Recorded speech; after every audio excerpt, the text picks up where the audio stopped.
Hello, magandang hapon sa inyong lahat. Break na muna tayo sa corruption para bigyan ng daan yung mga video na ni-request sa atin na medyo malayo-layo ng konti dun sa tinatopic natin pang araw-araw.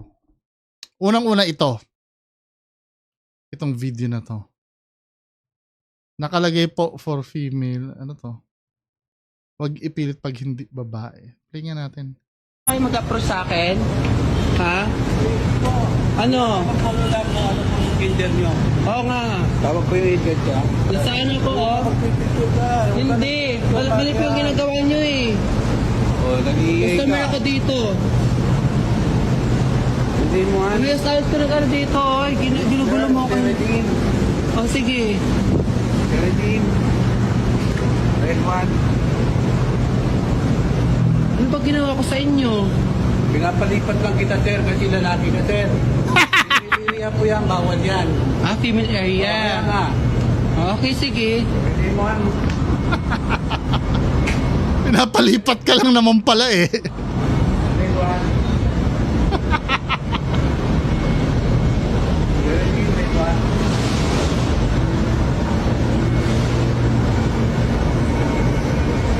Nabalan nyo ako, sir, ha? Nilahat pa ng biyahe ko. Pinapalipat ka lang naman pala eh. O, andyan na yung trend. Anyway, ito kasi, no? Ganyan ba kayo mag-approach sa akin? Ha? Pinapalipat ka kasi. Ganito yan. Sino nakasakay na ng MRT, LRT, o LRT2? Sino mga nakasakay na sa inyo? I'm so sure, kapag ikaw ay taga Maynila, or kahit hindi ka taga Maynila, yung malapit ka lang o nagtatrabaho ka sa Maynila, sa Quezon City, imposible namang hindi ka nakasakay ng LRT at MRT. Maliban na lang kung super yaman mo na palagi kang may sarili kang sasakyan, may service ka, may driver ka, di ba? Pero kung ikaw ay ordinaryong tao na katulad ko, I'm so sure nakasakay na kayo sa LRT. Tama? Or MRT. May section kasi dyan na pambabae. Or pang PWD. Diyan sa harap. Diba? Ano ang rasyonale nun? Bakit may ganon? Ano ang reason bakit may ganon? Mga kababayan ko. Kaya may ganyan kasi kinukonsidera, syempre, mga babae kasi hindi naman sa pangmamaliit sa mga babae. Alam naman by nature, ang mga babae ay physically medyo weak yan eh. Medyo mahina sila. Hindi nila kayang makipagbalyahan. Kaya may tinalagang lugar para sa mga babae. Pwede dyan PWD o yung mga matatanda, di ba? Yun ang rasyonale nun. Para sa mga ano yan eh, sa hindi dahil porkit babae, mapiling mo babae ka, no? Kahit pa sabihin natin na babae ka, pupunta ka dyan. Di ba? Eh kung bading ka tas ang lakas-lakas mo naman, na talagang, baka pag nakipagsuntukan sa'yo yung security guard na yan, tumimbuang sa'yo yan. Di ba? Baka mamaya isang straight mo lang sa mukha ng security guard, matumba yan. Di ba? Kasi syempre, nakikita nung guard na malakas ka naman at hindi ka talaga babae. Kasi ginawa yan para sa mga sa mga medyo weak. Tama ba yung baka mainsulto yung iba eh. Yung sa mga hindi ang priority nga dyan sa harap na yan, mga PWD eh. Mga matatanda. Buntis. 'Di ba?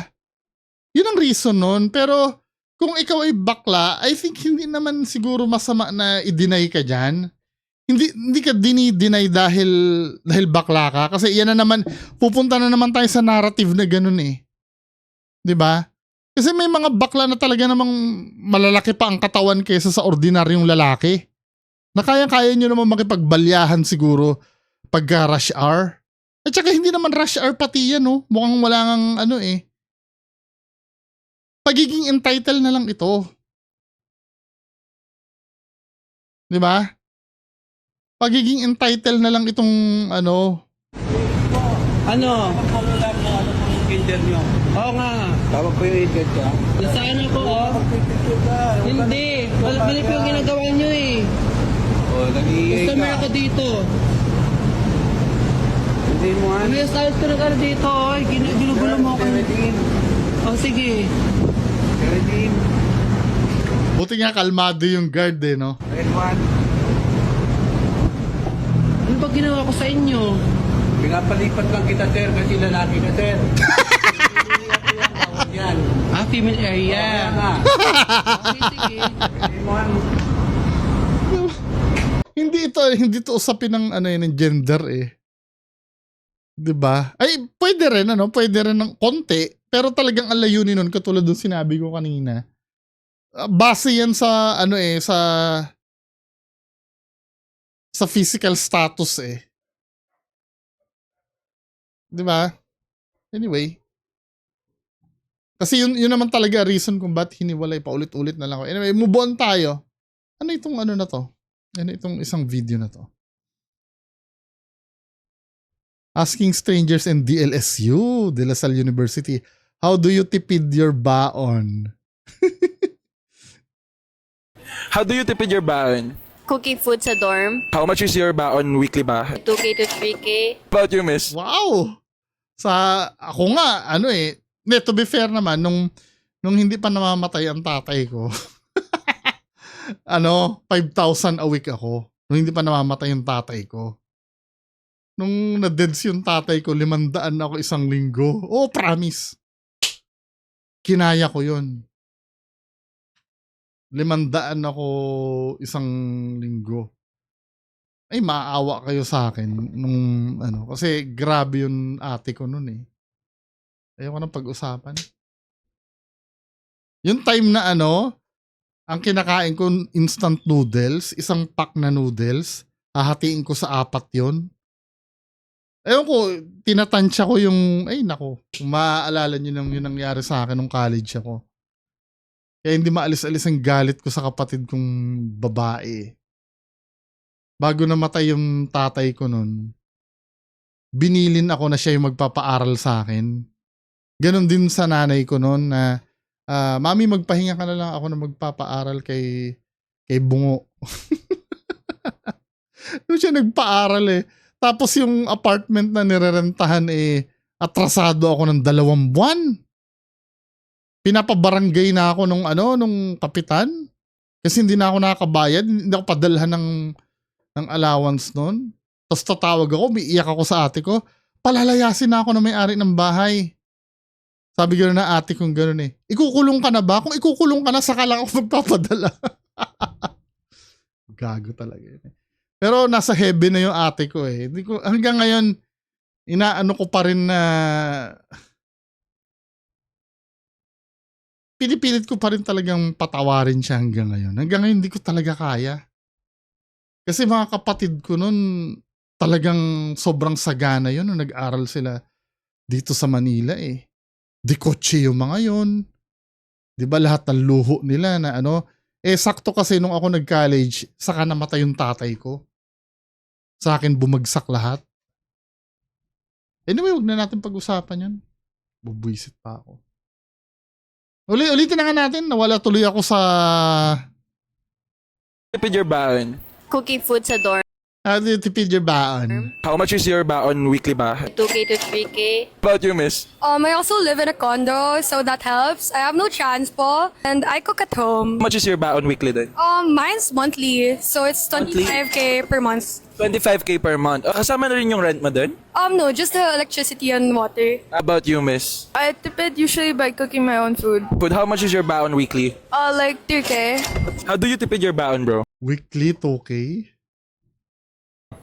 I don't really tipid my baon, but not bad. Parang tipid, I usually try to buy cheaper food. Ano yung mga cheaper food na recommendation mo here in Taft? Oh, the go-to? Rica's Maxilla. Rica's Baxilog always. Goat, that's always the goat, man. Actually, if you try Nambi, the noodle place, really good, bro. How much is your allowance per week ba, bro? Plus 6K. Okay, wala Wow! 6K! save per week or meron naman? If I do try to make tipid like I don't go to barn, Don't go to barn. Pag weekend sa Palace. How do you tipid your baon, bro? I don't tipid my baon because I don't tipid myself with food. Pero if I were to tipid naman, minsan diba, gipit na ako sa pera. I just cook in my condo. How much is your weekly allowance? Wow. 4,000. How do you tipid your baon, bro? Usually, I plan in advance on what I'm gonna eat. Dito kami sa Agno para mas low budget. How much is your allowance per week ba? 4K. Okay, so pag nakaka-save ka, ano naman yung pinakamalaki mo na pa-purchase? Swerte na pala ako noon, ano? Dati 5K a week. Bago pa mamatay yung tatay ko. Kaya nakabili ako ng, alam niyo yung iPad dati. Tapos napag-aral ko pa yung isang kaklase ko noon. Kasi dati, may kaibigan ako noon. Sabi ko, enroll na tayo. Enrollment na eh. Kaya lang, sabi nung kaibigan, hindi ako makakapag-aral ngayon eh. Kasi kapos sila mama ngayon. Magkano ba yung tuition mo ganito eh? Kaya kong gawa ng paraan yan, sabi kong ganun. Kasi wala akong kasama eh. Wala akong kasama na mag-enroll eh. Sinalo ko yun, boy. 2 sem din yun. Ako yung nagbayad ng tuition. Ganun ako kalupit dati. Awa ng Diyos, no? Nasa abroad na ngayon yung hindi na ako kilala. Hindi naman sa sinusumbat ko. Ewan kung mapapanood nyo tong vlog ko kung kilala niya pa ako. Pero, wala eh, ganun talaga eh, no?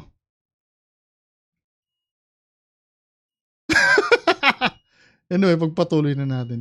Hindi, swerte, kasi nung time ko, ang cost of living nun, medyo okay pa naman. Just imagine nun, magkano ba ang naalala ko 1 kilo ng baboy noon? Papabili ako kay Manang Linda, yung maid ko dati sa apartment. Nasa 150 yata, 150 o 200 1 kilo ng baboy dati. Tapos ang baka noon nasa 350. Dati. Yung na yon, yung laman na yon. Ngayon, magkano na ba ang 1 kilo ng baka? Hindi, naalala ko lang kasi minsan gusto kong mag-ulam ng ganito. Sasabihin ko doon sa namin. Hiwalay yung hiwalay yung allowance namin sa bahay noon doon sa allowance ko na pang akin lang talaga. Ganun ako kalupit dati noon. Sabi sa inyo, big time ako dati. Anyway, pagpatuloy natin. Yes, bro. Clothes or... How do you tipid your baon? Ngayon ko lang na-realize kung gaano ako swerte dati. Tapos naalala ko noon, may binibigay, ignorante kasi ako sa mga brand noon eh. May binibigay sa akin na relo ang tatay ko dati. Hindi ko pa alam kung ano yung Rolex talaga. Hindi ko pa alam yung, akala ko, ang sa akin, ang mga malulupit na relo sa akin noon, kasi ignorante ako eh. Yung Casio, yung G-Shock na, yung metal, na tigto 25,000. Feeling ko big time ako noon pag yun ang suot ko. Yung G-Shock. Hindi ko alam kasi yung Rolex talaga. Tsaka yung Rado na mga ganong brand. Na pag sinusuot ko, alam mo yung mukhang matanda ako? mukhang matanda. Sabi ko na, nagagalit ang tatay ko noon pag hinuhubad ko yun. Pati yung sing-sing ko na yung puro Jamond. Ayoko suotin dahil baduy na baduy talaga ako. Baduy na baduy ako noon. Pati yung kadena na na kwintas. Ito OA naman to. Medyo mga kalahati nito ang laki. Ito OA na to eh. Pag suot-suot ko yon, alam mo yung baduy talaga ako na parang nakatingin sa akin lahat ng tao. Na parang, ang gusto kong kwintas noon, yung, alam mo yung parang mga lang, yung leather, yung necklace, tas yung pendant, alam mo yung parang mga symbol lang. Now ko na-realize kasi nung time na sa akin yon, Binibigay ko sa mami ko noon. Ayoko nito. Parang naman akong tanga dito. Tapos biglang makikita ako ng tatay ko, hindi ko suot-suot. Pagagalitan ako. Ginagawa kitang tao. Hindi, ginagawa mo kong BOM eh. Ngayon ko lang na-realize nung nawala sa akin lahat, no? Kasi alam ko, nung namatay ang tatay ko, sinuli ko sa nanay ko yun eh. Ngayon ko lang na-realize, sana pala tinago ko na lang ano. Ewan ko saan na napunta yun. Wala, ganun talaga ang buhay eh, no? Baka talagang hindi para sa akin. Tapos ang mga pinapasuot pa sa akin, alam mo yung mga polo shirt ng Lacoste, hindi ko rin trip yun. Yung mga ganun. Yung mga, anong pakialam ko doon sa mga Armani na... Ate ko, oo. Mahilig sa mga ganun, ate ko. Social ang ate ko na nabubuhay eh. Pero, ako talaga, hindi ako namulat sa mga ganung bagay. Anyway, next topic. Ito medyo nakurot ang damdamin ko dito eh. Dito sa, na to. Nautak teleserye ako dito eh. Dito sa post na to, iniharap ni Mayor Isko Moreno Dumagoso sa mga mamamahayag ang suspect sa pagpatay sa isang 15 anyos na rioter noong kasagsagan ng anti-corruption rally sa kahabaan ng CM Recto Avenue, corner Quezon Boulevard, Quiapo. Dakong 10 ng gabi, September 22, kusang loob na sumuko sa Barbosa Police Station ang suspect na si Richard Francisco, 52 taong gulang, repairman ng relo at residente ng barangay 112 Tondo, Manila.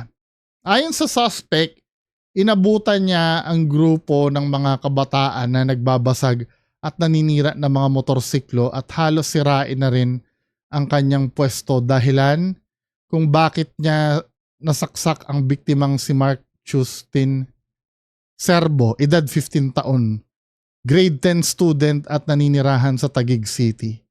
Agad naman nakilala na ang suspect sa tulong ng CCTV footage.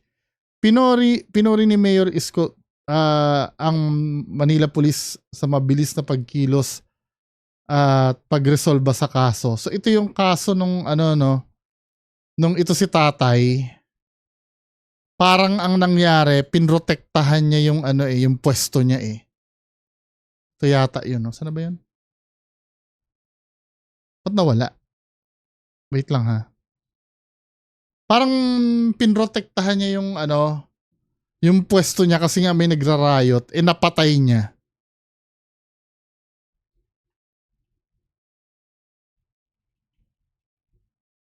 Kasi 'di ba kaguluhan, ang gusto lang nito ni tatay, protektahan yung niya, yung pwesto niya, syempre kabuhayan niya yun eh. Kaya lang, 'di ba? May pananagutan pa rin kasi sa batas. Hindi pa rin natin pwedeng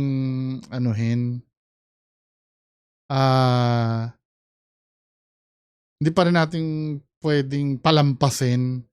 Now, nasa pag-uusap na ng pamilya. Hanapin nga natin, nasa news ba yan? Tingnan natin sa news, no? 15 anyos namatay sa rally. Ano ba yan? Ito, oh. Panoorin natin. Kusang loob na sumuko ang 52 anyos na lalaking suspect sa pagpaslang sa isang 15 anyos sa kasagsagan ng anti-corruption rally sa Mendiola noong September 21.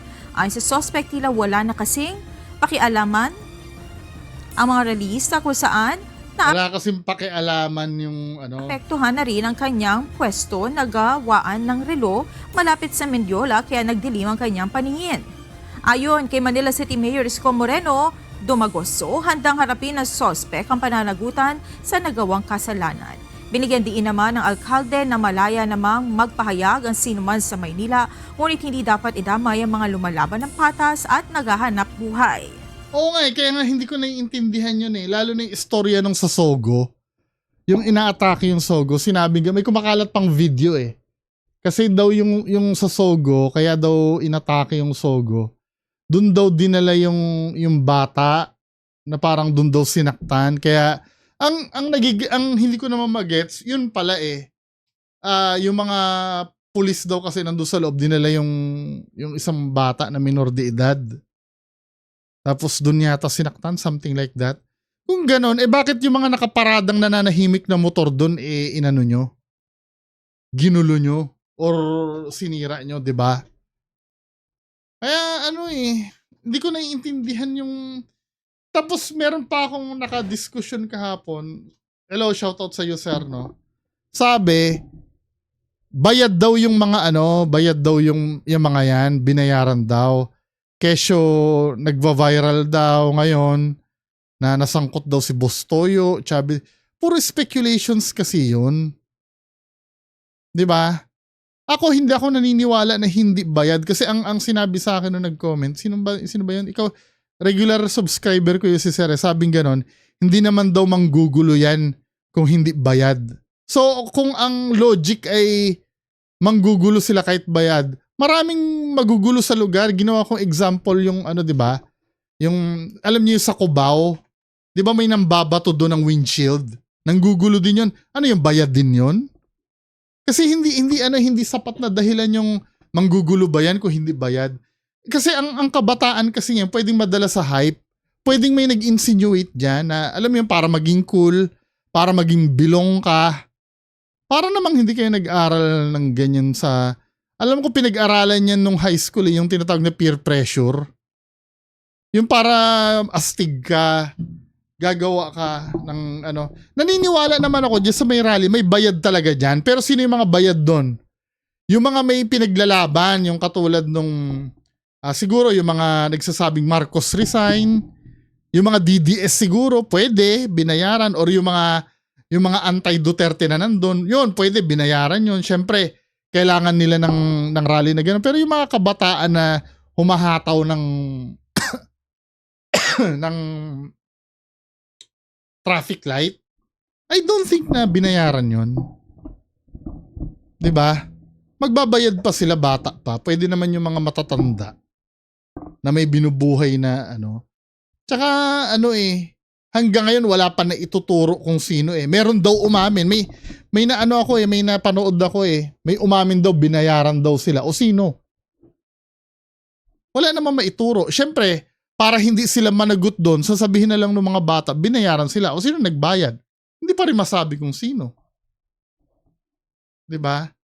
Mas mas compelling pa yung reason na yung si Supafly, yung rapper, na nag-inciting to sedition, yun ang hikayat siya na magganyan. Mas may credible pa yun Mas may credibility pa yung theory na yun kesa doon sa binayaran. I don't think na binayaran itong mga to. Yung mga nanggulo na yan. Talagang hype lang yan. Kasi nga, dinayo nila, alam mo yun, para maging cool tayo, meron dun sa parang hindi naman kayo dumaan sa pagkabata. Nagagawin nyo ang lahat para maging sikat lang kayo or di ba? Hindi to. Na-inquest na ang mahigit 130 inaresto kasunod ng gulong sumiklab sa Maynila nitong September 21. Sumuko naman sa pulisya ang suspect na nanaksak noon sa isang binatilyo. Nakatutok si Oscar Oida. Sa videong ibinigay sa amin ng Manila City Hall, kita kung paano nilapitan at sinaksak ng Tatakpan ko ang isang binatilyo. Nakatakbo pa papalayo ang binatilyo habang ang lalaki naglakad palayo habang tanga ng isang kutsilyo. Ang video ang naging susi umano para matukoy ng mga pulis ang suspect na kalaunay kusang sumuko sa Barbosa Police Station. Kanina, iniharap ni Manila Mayor Isko Moreno sa media ang suspect na isa umunong 52 anyos na watch repairman. Tinumba niya yung motor. Isasama sana yung motor din ng truck. Di ba? Yan yung nangyayari Pati yung mga nananahimik na property doon, Syempre mag-iinit naman ang ulo ng iba. Pero hindi ko sinasabing tama yung ginawa ni tatay ha. Pero naiintindihan ko kung saan siya nanggagaling.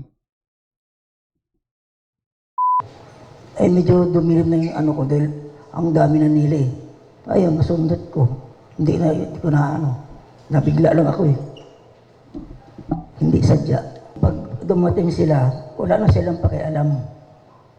Pag makita nila mga sasakyan, tinanong nila eh. Diba? Walang reason eh. Biglang pinupukpok na lang eh. Baga tinutumba, sinisira. 15 anyos na taga-Taguig ang biktima na pinatay umano sa gitna ng mga sumiklab na gulo sa Maynila nitong September 21. Bakit niya po ginawa sa anak ko yun? Sir, kung ikaw po nagkasala, tapos saksakin ka nga agad, anong maramdaman ng magulang mo? Sa bagay, nanay yun eh. No? Hindi ko naman pwede sisihin yung nanay sa nararamdaman. Totoo naman yung sinasabi niya na sana ganito ang ginawa mo, sana ganyan ang ginawa mo. Pero sometimes, no, kailangan intindihin mo din yung, ano eh, intindihin mo din yung nandoon eh. 'Di ba? Pero hindi ko sinasabing lusot na siya, no? Pero, ano men eh, alam natin kung saan nanggagaling si tatay eh. Namatay, nakakalungkot, meron ding makukulong. Nakakalungkot. Madalit salita, wala. Isang malungkot na araw sa dalawang pamilya. Sa pamilya ng biktima at sa pamilya ng suspect. Pagtitiyak ni Mayor, patuloy ang mga ginagawang akbang para mapanagot ang mga nanggulo at Ayan o, yung mga ganyan. ng gulo. Sa pambabae, Diba, syempre, yung negosyo mo, di ba, yung booth mo na pang-repair ng relo, alam ko yan eh. Yung mga ganyan yan, di ba? Syempre, doon ka kumuha ng kabuhayan mo tapos sisirain. Di ba? Kaya lang, hindi rin tama yung ginawa ni tatay, di ba? Ang pinaka-the best niyan, mag-aarigluhan na lang sila eh. Siguro sa ngayon, hindi pa kaya nung magulang nung binatilyo, no? Siyempre, hindi pa nila kaya magpatawad sa ngayon. Pero kung may intindihan siguro nila, mag-aarigluhan na lang eh. Wala naman may gusto lang yan. Hindi naman serial killer si tatay eh. Tingin ko lang ah. Di ba? sa Ayala Bridge. Ngayon na kasi lumalabas yung mga video eh. Binibigyan niya ng direktiba para sunugin yung truck. Kabilang din umano sa iniimbestigahan ang isa umanong sikat na rapper at influencer. Hindi na pagkikita ngayon eh. Pero maraming mga insidente na hinikayat niya yung mga bata. Kawawa naman yung mga bata. Kita niyo yung mga diba? Ano, binayaran ni Supaply ang mga yan? Hype yan. Siguro meron dong iba na talagang bayad, no? Pero alam ko majority ng kabataan yan, parang hype lang yan. Gusto lang nila maging cool. Nag-iiyakan. Ayon sa pinakauling impormasyon na nakuha namin sa MPD-PIO, umabot na sa mayigit 130 ang sumailalim sa inquest. Yung mga minors naman na pumasok dun sa category ng CICL na lumabas na yung kanilang discernment at kasama sila dun sa mga na-inquest. At pag after nilang ma-inquest, dadalhin sila sa kustudiya ng DSWD at DSWD na ang magkakustody sa kanila. Muling giniit ng MPD na nasa maayos na kondisyon ang mga naaresto habang nasa kanilang pangangalaga. Ilan sa mga reklamong kinakaharap nila ay illegal Grabe assembly, naman kasi. direct assault, resistance and disobedience, destructive arson at disturbance of public order. Daming kaso, no? Yung karapatan ng mga nasa kustudiya natin at lalo na yung mga minor. Alam natin kung paano natin sila ina-handle. Para sa GMA Integrated News, Oscar Oida, nakatutok, 24 oras. Well, kaya sometimes, no, pag-isipan muna natin yung gagawin natin. Diba? I'm so sure yung mga kabataan na yan, may isip naman yung mga yan eh. Hindi na yung mga baby eh, di ba? Ang alam ko mga wala pang isip dyan, yung mga baby, siguro mga 10 taong gulang pababa. Pero yung ano, the fact na ikaw ay nakapunta dyan sa sarili mong kagustuhan, 'di ba? Ibig sabihin nakakapag-desisyon ka na ng sarili mo. Well, siguro sa part ng buhay nila kailangan nilang maranasan 'yan at 'yan ang magbibigay ng lesson sa kanila, no? Sa mga susunod, sa mga future na gagawin nilang desisyon sa buhay nila. Anyway, yan lang po muna ang pag-uusapan natin ngayong hapon. Magandang hapon sa inyong lahat. Bye-bye.